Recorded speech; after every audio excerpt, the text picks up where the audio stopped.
2025 fut une année où beaucoup de projets ont débuté.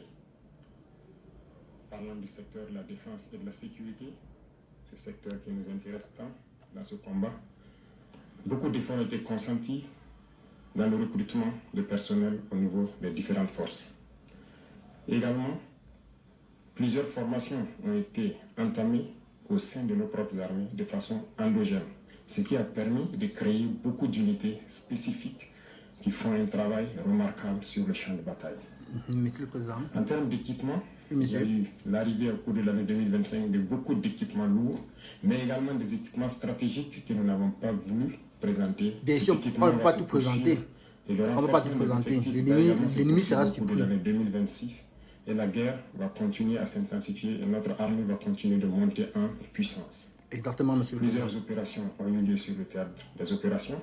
Nous retenons principalement une opération audacieuse qui a été lancée il y a 2 mois de cela. L'opération qui a été baptisée l'Almazga, en français, mur de glace. Cette opération audacieuse a permis à nos forces combattantes de se poser dans les sanctuaires de l'ennemi, là où depuis 5-6 ans, on croyait impossible d'atteindre. Nos unités ont mis pied et ont reconquis ces zones.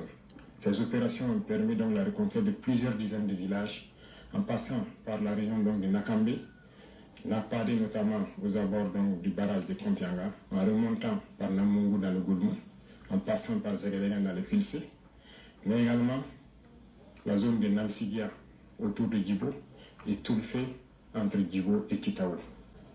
Ces opérations ont été menées avec la plus grande audace et l'ennemi a été écrasé sur le passage de nos forces combattantes qui s'y sont installées et continuent leur progression au fur et à mesure. Merci, monsieur le Président, pour les infos fournies. Partagez la vidéo, partagez et abonnez-vous. Pour vaincre cette hydre terroriste qui trouble la quiétude de Burkinabé. L'armée va continuer à monter en puissance. Les forces de sécurité intérieure également. Il y aura un petit changement qui va permettre au VDP de se projeter plus en avant pour appuyer les autres forces. Cette situation de conflit a également fait que nous avons malheureusement des personnes déplacées internes qui attendent toujours de rejoindre leur village.